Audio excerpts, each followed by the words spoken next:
Students, आज अपने करने जा रहे हैं जूलॉजी की जो क्लास है अपनी। उस जूलॉजी की क्लास के अंदर अपने BSc third year, BSc BEd second year का एंडोक्राइनोलॉजी का जो पार्ट नंबर 32 नंबर है पार्ट, उसको आज अपने डिस्कस करने जा रहे हैं। 32वां पार्ट अपने डिस्कस कर रहे हैं। देखिएगा स्टूडेंट्स, अपना जो टॉपिक चल रहा था वो टॉपिक ये था कि जो अपने जनद हार्मोन चल रहे थे अपने, तो जनद हार्मोन के अंदर आपको बताया था कि जनद दो है, एक तो टेस्टिस है मेल के अंदर, इन मेल। तो मेल का जो मेन जनद हार्मोन कौन सा होता है? टेस्टोस्टेरोन। कौन सा होता है? टेस्टोस्टेरोन।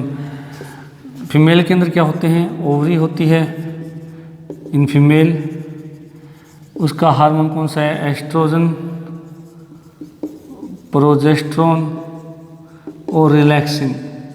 देखिएगा ये दो मुख्य हार्मोन होते हैं, एस्ट्रोजन और प्रोजेस्टेरोन। साथ में कुछ थोड़ी बहुत मात्रा में क्या बनता है? रिलैक्सिन भी बनता है।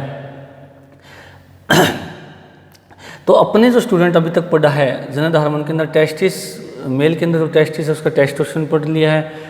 फीमेल के अंदर जो ओवरी होती है उसके अंदर एस्ट्रोजन और प्रोजेस्टेरोन कैसे बनता है, कहाँ बनता है, उसके क्या कार्य, उसके बारे में आपने पढ़ लिया। अपना जो लास्ट हार्मोन बचता है वो है कौन सा? रिलैक्सिन। उसकी आज अपने बात करेंगे। तो उससे पहले थोड़ा सा मैं आपको बता देता हूँ कि अपने जो पीछे वाली क्लास पढ़ी थी उसके अंदर अपने जो बात कर रहे थे प्रोजेस्टेरोन हार्मोन की, तो मैंने बताया था कि प्रोजेस्टेरोन हार्मोन फीमेल्स के अंदर एक ऐसा हार्मोन है जो कि बहुत आवश्यक है, जिसको हम प्रेगनेंसी हार्मोन भी कहते हैं, या कह सकते हैं गर्भावस्था को बनाए रखने वाला हार्मोन भी कहा जाता है। मैंने बताया था ये बहुत इंपॉर्टेंट क्वेश्चन भी है कि प्रेगनेंसी हार्मोन क्यों कहा जाता है, क्योंकि एस्ट्रोजन जो था वो तो केवल और केवल गर्भाशय के एंडोमेट्रियम को तैयार करता है, परंतु जो प्रोजेस्टेरोन हार्मोन है ये हार्मोन क्या करता है कि गर्भाशय को तैयार करने के साथ साथ ये जब तक भ्रूणीय डेवलपमेंट होता है या शिशु का प्रसव नहीं होता है तब तक क्या करता है कि गर्भावस्था को बनाए रखता है, गर्भाशय में परिवर्तन नहीं होने देता है किसी प्रकार के, जिससे क्या है गर्भावस्था पर कोई भी नेगेटिव इफेक्ट नहीं पड़ता है, यूँ कहते हैं अबॉर्शन जैसी कोई घटना नहीं होती है। अब देखिएगा स्टूडेंट, तो आज अपने अभी बात की थी इससे पहले कि जो एस्ट्रोजन हार्मोन है वो एस्ट्रोजन हार्मोन जो है वो अपने ये कह सकते हैं कि जो अपने इसके ओवरी के अंदर पाए जाते हैं फॉलिकल्स, तो फॉलिकल्स के द्वारा जो है एस्ट्रोजन बनता है, आपको बताया था। और ये जो एस्ट्रोजन बनता है या यूँ कहते हैं कि जो फॉलिकल बनता है ये एंटीरियर पिट्यूटरी ग्लैंड के एफएसएच के प्रभाव के कारण बनता है। यानी एफएसएच बनेगा तो फॉलिकल्स जो होते हैं वो अगले अवस्थाओं में जाते हैं, जिससे एस्ट्रोजन फॉलिकल के बनने के साथ साथ ग्राफिन फॉलिकल अंतिम मैच्योर फॉलिकल बनता है, जिसकी जो फॉलिकुलर सेल्स है उसके द्वारा एस्ट्रोजन का सिक्रेशन होता है। आपको बताया था एलएस जो हार्मोन है वो क्या करता है? रैप्चर के लिए जिम्मेदार होता है, rapture of graphene follicle, rapture of graphene follicle. आपको ये भी बताया था। उसके बाद में मैंने बताया था कि जैसे ही रैप्चर होता है तो ग्राफिन फॉलिकल फट जाती है, ग्राफिन फॉलिकल जो है वो फटती है।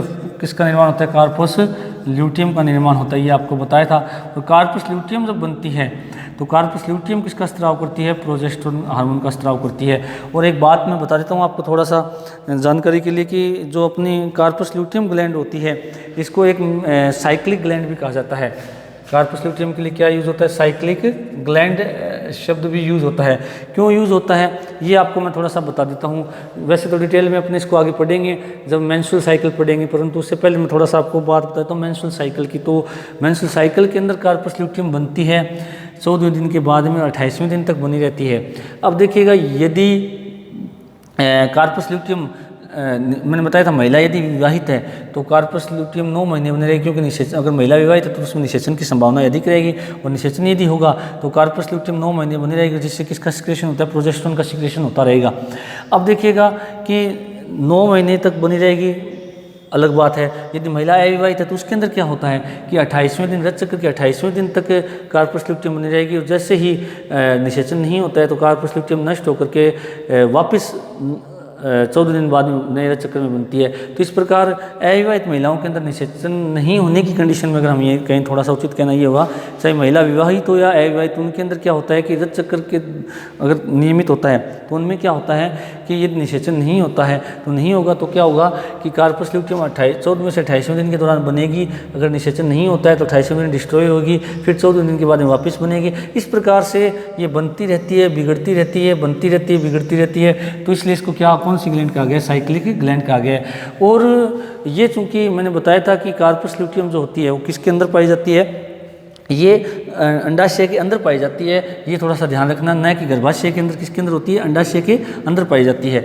अब देखिएगा स्टूडेंट, तो जो प्रोजेस्टेरोन हार्मोन है ये क्या करता है कि गर्भावस्था को बनाए रखने वाला हार्मोन होता है। गर्भावस्था के दौरान गर्भाशय के अंदर कोई भी परिवर्तन ये नहीं होने देता है, तो इसलिए इसको प्रेगनेंसी हार्मोन भी कहते हैं। उसके अलावा प्रोजेस्टेरोन का मैंने और भी आपको बताया था कि ये जो होता है स्तन ग्रंथियों की जो कुपिकीय वृद्धियाँ होती है, कुपिकीय वृद्धि मैंने बताया था कि कुपिका वे स्थान होते हैं जहाँ पर कि छोटी छोटी ग्लैंड्स पाई जाती हैं। तो एस्ट्रोजन डक्टुलर वृद्धि करता है, डक्ट के अंदर वृद्धि करता है ब्रेस्ट के, और ये किसके अंदर करता है? प्रोजेस्टेरोन हार्मोन कुपिकीय वृद्धि करता है स्तन ग्रंथियों की। उसके अलावा ये बताया था आपको कि ये प्रोटीन कैटाबोलिज्म को प्रेरित करता है, और जो फैलोपियन ट्यूब है उसके अंदर सिक्रेशन है उसको प्रेरित करता है, जिससे ग्लैंड सिक्रेट होकर के जो अंडा है उसको क्या प्रदान करती है? पोषण प्रदान करती है। ये आपको बताया था। और उसके अलावा ये जो हार्मोन है ये आपको बताया था कि अगर उस ग्रंथि से एलएच के स्त्रवण का भी क्या करता है? संदमन करता है। तो इस प्रकार हमने प्रोजेस्टेरोन के मुख्य मुख्य कार्य अपने देखे थे। अब देखिएगा स्टूडेंट, जो थोड़ा सा मैं आपको बता देता हूँ कि ये जो प्रोजेस्टेरोन और एस्ट्रोजन है, तो होता क्या है कि एस्ट्रोजन ऑक्सीटोसिन के साथ मिलकर के प्रसव पीड़ा प्रारंभ करता है। तो इसका मतलब ये हुआ कि जब कोई महिला निषेचित होती है और वो गर्भ धारण करती है तो उस दौरान क्या होता है कि उस महिला के अंदर 9 महीने तक एस्ट्रोजन और जो ऑक्सीटोसिन है, इन दोनों की सिक्रेशन या इन दोनों की मात्रा क्या रहती है? हमेशा कम रहती है। जबकि जो 9 महीने तक ये कह सकते हैं कि प्रोजेस्टेरोन की मात्रा ज़्यादा बनी रहती है ताकि एस्ट्रोजन और ऑक्सीटोसिन का प्रभाव कम रहे। परंतु जैसे जैसे 9 महीने की अवधि पूरी होती है, यूँ कहते हैं कि भ्रूणीय अवस्था पूरी होती है, यूँ कहते हैं कि गर्भावस्था पूरी होती है कोई भी महिला की, तो उस दौरान क्या होता है? प्रोजेस्टेरोन जो है उसका लेवल डाउन हो जाता है, और जो अपना एस्ट्रोजन और जो ऑक्सीटोसिन है उसका लेवल क्या हो जाता है? हाई हो जाता है। तो उससे क्या होता है कि महिला के अंदर प्रसव पीड़ा प्रारंभ होती है। प्रसव पीड़ा का मतलब ये होता है कि जो महिला का गर्भाशय होता है उसके अंदर तीव्र गति से दर्द होता है, और उसकी जो पेशियाँ होती है गर्भाशय की मायोमेट्रियम लेयर की, उसके अंदर क्या होता है? कर्माकुंचन तेजी से प्रारंभ हो जाता है, जिससे बच्चे का प्रसव होता है। तो उस दौरान प्रोजेस्टेरोन जो है उसका लेवल क्या हो जाता है? कम हो जाता है। अब देखिएगा स्टूडेंट कि हमने 2 हार्मोन डिस्कस कर चुके हैं, एस्ट्रोजन और प्रोजेस्टेरोन। अब हम बात करना चाहते हैं तीसरा जो हार्मोन है ओवरी से सिक्रेशन होने वाला, वो है रिलैक्सिन। अब रिलैक्सिन जो हार्मोन है ये बहुत इंपॉर्टेंट हार्मोन है। ये बहुत कम बनता है ये, क्योंकि ये प्लेसेंटा के द्वारा भी बनता है थोड़ी बहुत मात्रा में। तो रिलैक्सिन हार्मोन की यदि हम बात करें, कौन सा हार्मोन है? Relaxin hormone of ovary, ovary के द्वारा सिक्रेट होता है। और रिलैक्सिन हार्मोन, अब रिलैक्सिन का अर्थ होता है रिलैक्स होना। क्या होना? रिलैक्स होना, रिलैक्स करना। रिलैक्स होने का मतलब यहाँ पर क्या है? अब देखिएगा कि इस हार्मोन की यदि हम बात करें तो इसका जो सिक्रेशन है वो 9 महीने नहीं होता है, परंतु 9 महीने की अवधि जैसे पूरी होती है और कोई महिला के अंदर जब प्रसव पीड़ा प्रारंभ होती है तो प्रसव पीड़ा प्रारंभ होने के बाद में रिलैक्सिन हार्मोन का काम शुरू होता है। आपको मैं थोड़ा सा डायग्रामेटिकली बता देता हूँ कि महिलाओं के अंदर या पुरुषों के अंदर हमें पढ़ा श्रोणी मेखला पाई जाती है इस तरह से। इस तरह से क्या होती है? श्रोणी मेखला पाई जाती है।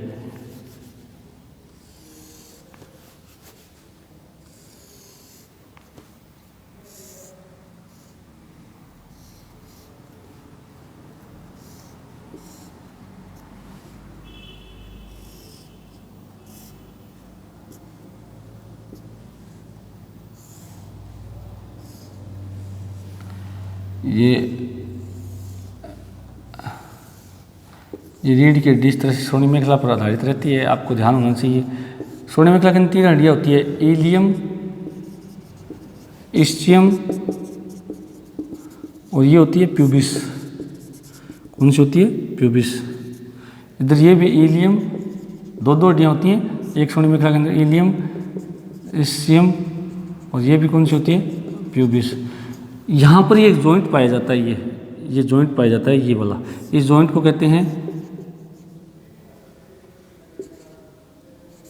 Pubis symphysis. इस जॉइंट का नाम क्या है? Pubis symphysis. तो देखिएगा ये जो जॉइंट है, यहाँ पर अपनी पैर की जो हड्डी है वो पाई जाती है, फीमर जो होती है अपनी वो स्थित होती है इस तरह से, इस तरह से ये अपनी फीमर अस्थि जो होती है। अब देखिएगा महिलाओं के अंदर यहाँ पर वेजाइना पाई जाती है। यहाँ पर कौन सा पोर होता है? ये वेजाइना का होता है। अब देखिएगा होता क्या स्टूडेंट, ये अपनी वर्टिब्रल कॉलम है, रीढ़ की हड्डी है। अब देखिएगा स्टूडेंट होता क्या है, रिलैक्सिंग हार्मोन कब काम करेगा? मैंने बताया जब आफ्टर प्रेगनेंसी कंप्लीट हो जाने से, यानी गर्भावस्था पूर्ण हो जाने के बाद में, गर्भावस्था पूर्ण हो जाने के बाद ये हार्मोन अंडाशय व कुछ मात्रा में प्लेसेंटा द्वारा स्रावित होता है,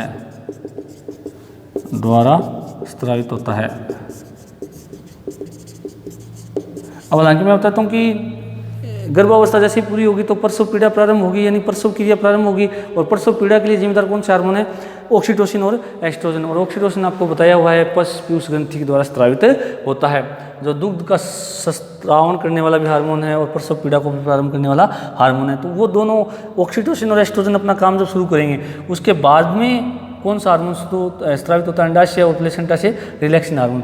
अब देखिएगा रिलैक्सिन हार्मोन क्या करता है कि यहाँ पर जो प्यूबिस सिम्फाइसिस जॉइंट है वो इस प्रकार से नज़दीक में होता है। अब जैसे ही प्रसव पीड़ा प्रारंभ होती है तो क्या होता है कि ये जब बच्चे का जन्म होता है तो उसमें सबसे पहले उसका सिर बाहर आता है। जब सिर बाहर आता है तो उस समय क्या होता है, वेजाइना का मार्ग चौड़ा होना चाहिए। तो क्यों होता है मार्ग चौड़ा? क्योंकि जो यहाँ पर मौजूद ये प्यूबिस सिम्फाइसिस जो जॉइंट है, ये रिलैक्सिन हार्मोन के कारण क्या थोड़ा ढीला हो जाता है। और ढीला होते ही क्या होता है कि प्यूबिस सिम्फाइसिस जॉइंट के बीच में गैप आ जाता है। गैप आने से क्या होता है, यहाँ पर स्थित जो वेजाइना है उसका जो छिद्र का आकार है वो भी क्या हो जाता है, बड़ा हो जाता है। और छिद्र का आकार बड़ा होने से क्या होता है, बच्चे का जो जन्म है वो क्या हो जाता है, आसानी से हो जाता है। तो कहने का मतलब रिलैक्सिन का मतलब रिलैक्स करना। किसको रिलैक्स किया?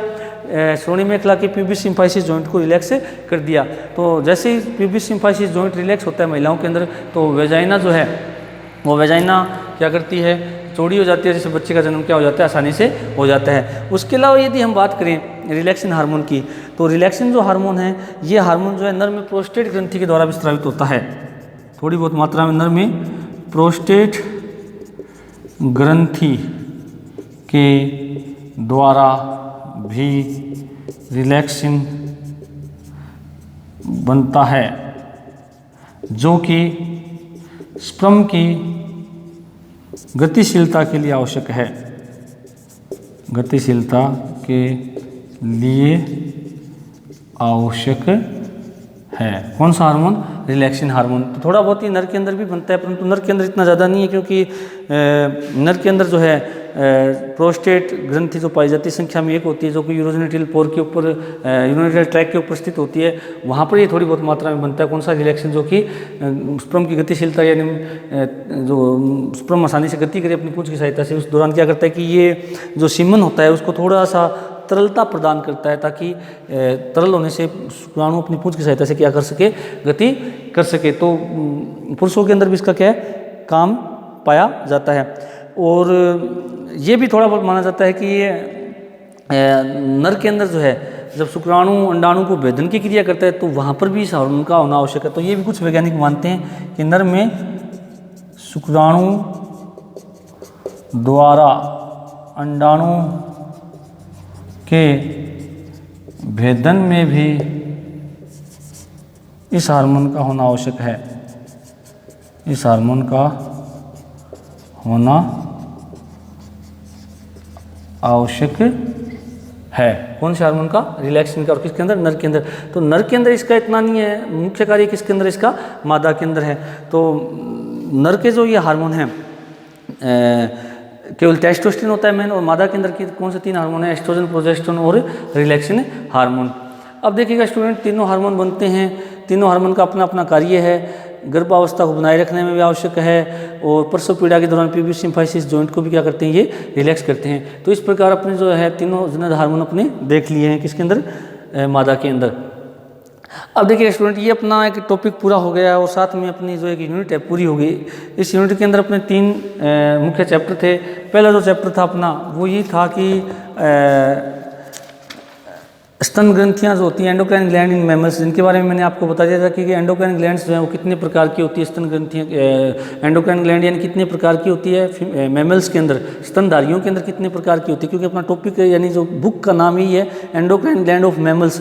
तो मैमल्स की जो एंडोक्राइन ग्लैंड है वो मैंने आपको सारी करवा दी है। उसके बाद में जो सेकंड जो चैप्टर था अपना hormone and mechanism of hormonal action, hormone किस प्रकार से अपना कार्य करते हैं, तो मैंने 3 तरीके के द्वारा बताया था कि change in permeability of cell, second जो है वो चेंज इन जीन, और थर्ड बताया था सेकेंडरी मैसेंजर के रूप में। वो तीनों मैंने वीडियो डायग्राम आपको बता दिए थे। तो सेकंड चैप्टर अपना फर्स्ट यूनिट का ये था।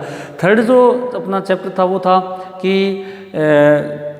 Control of pituitary gland by hypothalamus, यानी कि हाइपोथैलेमस के द्वारा पिट्यूटरी ग्लैंड का कंट्रोल कैसे किया जाता है, तो वो भी मैंने आपको बता दिया था कि हाइपोथैलेमस जो ग्लैंड है, इसको मैं थोड़ा हल्का सा रिवाइज कर देता हूँ। उसके बाद में अपने नेक्स्ट यूनिट जो सेकंड यूनिट शुरू करने जा रहे हैं इसी किताब की, उसके ऊपर बात करेंगे। तो देखिएगा स्टूडेंट कि मैंने बताया था कि न्यूरो जो हाइपोथैलेमस है उसके मास्टर ग्लैंड कहा जाता है, जबकि पीयूष ग्रंथि को मास्टर ग्लैंड कहा जाता है।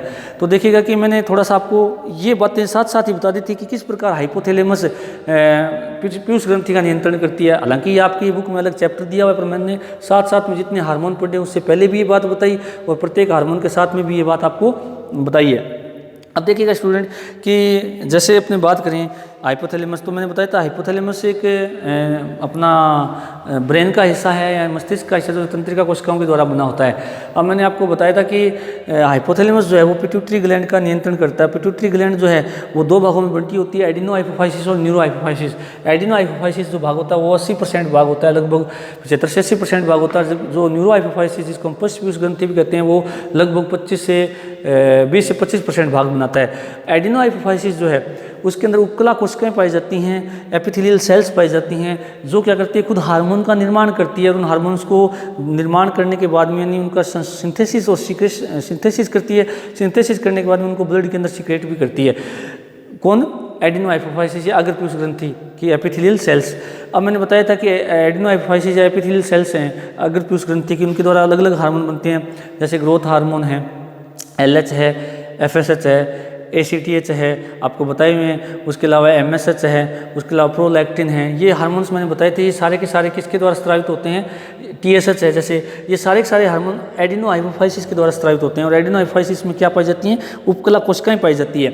अब देखिएगा परंतु इनका नियंत्रण कौन करता है? हाइपोथैलेमस करता है। और हाइपोथैलेमस मैंने बताया था कि 2 प्रकार से करता है और ये मैंने तरीका आपको बताया था कि कैसे करता है। कि पहला तो वो क्या करते हैं कि हाइपोथैलेमस जो है रिलीजिंग फैक्टर या इनहिबिटरी फैक्टर का क्या करती है? स्त्राव करती है। रिलीजिंग फैक्टर यदि हाइपोथैलेमस से बनेगा, हार्मोन है ये भी, रिलीजिंग फैक्टर और इनहिबिटरी फैक्टर हाइपोथैलेमस के द्वारा स्त्रावित एक प्रकार से हार्मोन्स ही होते हैं। तो रिलीजिंग फैक्टर जब बनता है हाइपोथैलेमस के पास द्वारा, तो ये फिर एडिनो हाइपोफाइसिस के पास आता है, एडिनो हाइपोफाइसिस की ग्रंथियों को सक्रिय कर देता है, जिससे एडिनो हाइपोफाइसिस की ग्रंथियां क्या करती है? हार्मोन्स का संश्लेषण शुरू कर देगी। और जब इनहिबिटरी फैक्टर बनता है तो ये हाइपोथैलेमस जब बनाती है इनहिबिटरी फैक्टर, तो ये रक्त की सहायता से एडिनो हाइपोफाइसिस के पास ही आता है और एडिनो हाइपोफाइसिस के पास आकर के उसकी एपिथेलियल सेल्स को हार्मोन बनाने से रोक देता है। तो ये मैंने बताया था कि कैसे अपना काम करता है, ये अपने पूरा डिस्कस कर चुके हैं। उसके बाद में देखिएगा मैंने बताया था कि एडिनो हाइपोफाइसिस है वो मुख्य हार्मोन मैंने बताए थे, ग्रोथ हार्मोन है, TSH है, ACTH है, प्रोलैक्टिन है, LH है, FSH है, MS है। ये लगभग 6 प्रकार के हार्मोन क्या करती है? बनाती भी है और उनका स्त्रवण भी करती है किसके अंदर? ब्लड के अंदर। अब बात की थी कि हाइपोथैलेमस जो है वो न्यूरो हाइपोफाइसिस यानी पश्च पीयूष ग्रंथि का भी नियंत्रण करती है। तो इसके लिए भी मैंने बताया था। तो इसके लिए क्या होते हैं? न्यूरो हार्मोन्स बनते हैं कि पश्च पीयूष ग्रंथि जो है वो खुद अपने हार्मोन नहीं बनाती है, बल्कि क्या करती है कि हाइपोथैलेमस की जो न्यूरॉन्स हैं वो हाइपोथैलेमस के न्यूरॉन्स क्या करते हैं कि एक तो अपना ऑक्सीटोसिन और एक जो अपना ADH हार्मोन, ऑक्सीटोसिन और ADH जो दोनों हार्मोन्स हैं वो हाइपोथैलेमस के न्यूरॉन्स के द्वारा बनाए जाते हैं। परंतु न्यूरॉन के जो एक्सोन्स हैं और जो सिनेप्टिक बटन हैं वो न्यूरो हाइपोफाइसिस यानी पश्च पीयूष ग्रंथि तक फैले रहते हैं। तो होता क्या है स्टूडेंट्स कि जो हाइपोथैलेमस के जो एक्सोन्स हैं और जो सिनेप्टिक बटन्स हैं या यूँ कहते हैं कि हाइपोथैलेमस के जो न्यूरॉन्स हैं वो क्या करते हैं, ऑक्सीटोसिन और एडीएच का निर्माण करते हैं। निर्माण करने के बाद में पॉस्टफ्यूज ग्रंथि यानी न्यूरो हाइपोफाइसिस में छोड़ देते हैं, और न्यूरो हाइपोफाइसिस उनको फिर कहाँ छोड़ती है, आगे रक्त में छोड़ देती है, और फिर ये दोनों हार्मोन अपना अपना काम करते हैं। ऑक्सीटोसिन का आपको पता ही है कि एक तो प्रसव पीड़ा को प्रारंभ करने वाला हार्मोन है, दूसरा जो महिलाओं की या स्तनधारियों की फीमेल्स के अंदर जो स्तन ग्रंथियाँ होती है उनको दूध स्त्रवण के लिए प्रेरित करने वाला हार्मोन होता है। और एडीएच का काम भी मैंने बताया था, एंटी डायूरेटिक हार्मोन कहते हैं। ये जो हार्मोन्स होता है ये अपनी जो नेफ्रॉन होते हैं उन नेफ्रॉन को क्या करता है कि जल के पुनः अवशोषण को प्रेरित कर देता है। तो इनके कार्य भी मैंने बताया। तो इस प्रकार एडिनो हाइपोफाइसिस और न्यूरो हाइपोफाइसिस दोनों का कंट्रोल कौन करता है, हाइपोथैलेमस करता है। एडिनो हाइपोफाइसिस का कंट्रोल रिलीजिंग फैक्टर और इनहिबिटरी फैक्टर द्वारा किया जाता है, और एडिनो हाइपोफाइसिस खुद अपने हार्मोन बनाती भी हैं और उनको रक्त में छोड़ती भी है। जबकि न्यूरो हाइपोफाइसिस क्या करती है, केवल हाइपोथैलेमस के न्यूरॉन के द्वारा बनाए गए हार्मोन्स को इकट्ठा करती है और इकट्ठा करके उनको कहाँ छोड़ती है, रक्त में छोड़ती है। तो इस प्रकार अपना जो फर्स्ट यूनिट का जो थर्ड चैप्टर है वो भी मैंने आपको ये इस तरह से साथ साथ में समझा दिया था। अब अपने बात करेंगे सेकेंड यूनिट की। तो सेकेंड यूनिट का जो अपना स्टार्टिंग रहेगी वो नेक्स्ट अपनी क्लास में 33rd जो क्लास रहेगी अपनी, यानी जो 33वीं क्लास है उसके अंदर शुरू करेंगे। उसके अंदर अपने बात करेंगे इंसेक्ट ग्लैंड की, यानी ग्लैंड्स ऑफ इंसेक्ट, या यूँ कहते हैं एंडोक्राइन ग्लैंड ऑफ इंसेक्ट, यानी कीटों की अंतःस्रावी ग्रंथियों की बात करेंगे अपनी नेक्स्ट क्लास में। Thank you.